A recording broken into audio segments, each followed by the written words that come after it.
Bonjour à vous. Écoutez, on démarre la journée. Bonjour. On démarre la journée avec... Tu prends quoi ma chérie? Un jus de melon. Un jus de melon, tu veux de pastèque, tu veux dire? De pastèque. C'est dimanche matin. Elle n'est pas encore réveillée. Watermelon. Et puis du thé vert, pour moi du thé de jasmin. Et moi j'ai pris un jus de pêche frais, c'est délicieux. Et on est en train de regarder notre itinéraire que notre en train de commander des aubergines.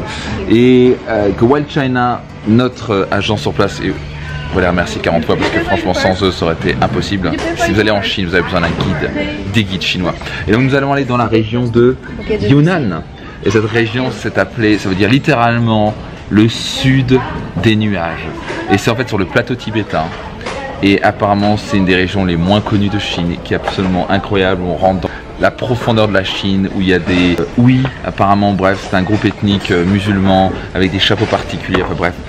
Donc on est au départ pour Dali, c'est la première région, première ville que nous allons faire à Yunnan. On se réjouit de vous partager ça. Donc préparez-vous pour plusieurs jours extraordinaires.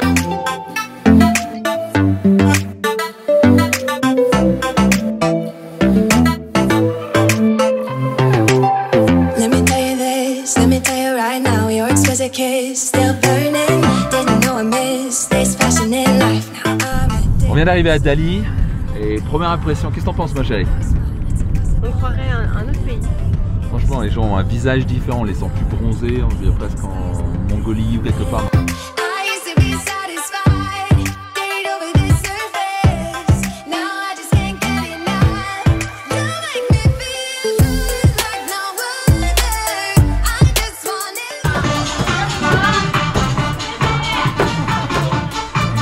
Alors ça c'est une manière originale de préparer de la pâtisserie. Alors on est dans la magnifique petite ville de Dali, dans la région de Yunnan. Et cette région est connue pour sa partie artisanale, mais aussi l'argent, le cuivre, le thé, mais aussi la pierre de jade.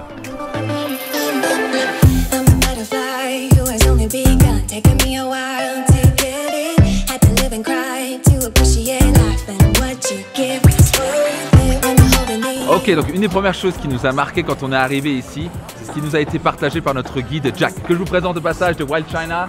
Ouais. C'est Jack. Et quelque chose de vraiment marquant, c'est comment il fonctionne au niveau du couple ici. Donc, ils ont quelque chose d'assez particulier au niveau traditionnel, c'est que quand ils rencontrent, par exemple, un couple se rencontre, ils vont vraiment se marier, ils ont une relation et on va vraiment vivre ensemble. Donc, par exemple, ils vont pouvoir dormir ensemble, mais le matin, le mari doit repartir, les enfants restent avec la femme. Donc ce qu'il nous a partagé est vraiment spécial.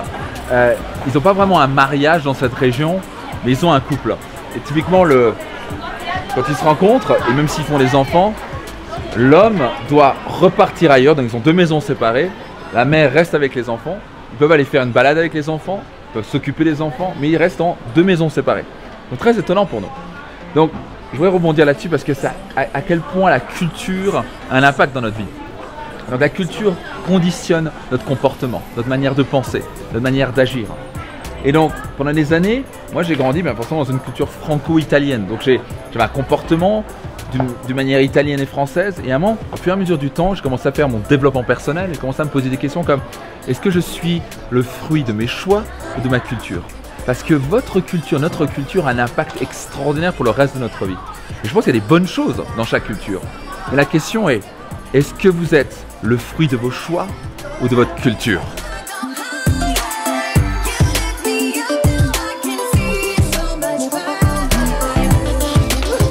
Et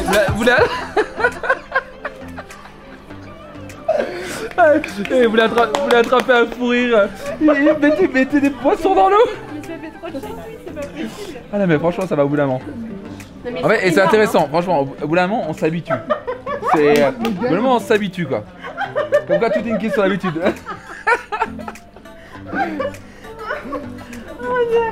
Franchement on s'habitue. Franchement à un moment tu le poses et ça va. Franchement comme quoi on peut tous s'habituer. Hôtel magnifique, compagnie extraordinaire.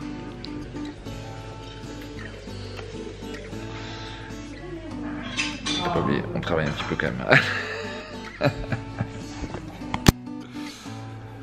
même un peu beaucoup.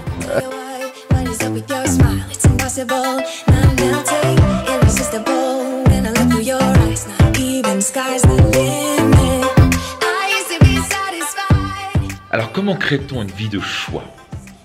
La clé est de faire une sorte d'introspection, de se poser des questions profondes comme qui suis-je? Quel est le sens de ma vie? Qu'est-ce que je veux faire? Qu'est-ce que je veux réaliser? Qu'est-ce que je veux avoir? Et le conseil que je vais vous donner, c'est de vous faire accompagner.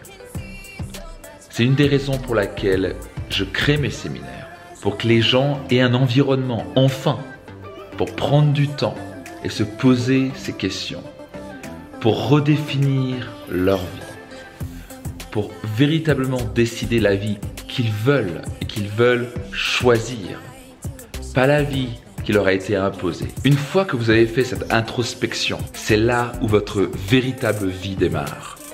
C'est là où vous commencez à être réellement libre. Vous ne démarrez pas alors un nouveau chapitre. Vous commencez à écrire un nouveau livre, une nouvelle histoire. C'est là, véritablement, que votre vie commence.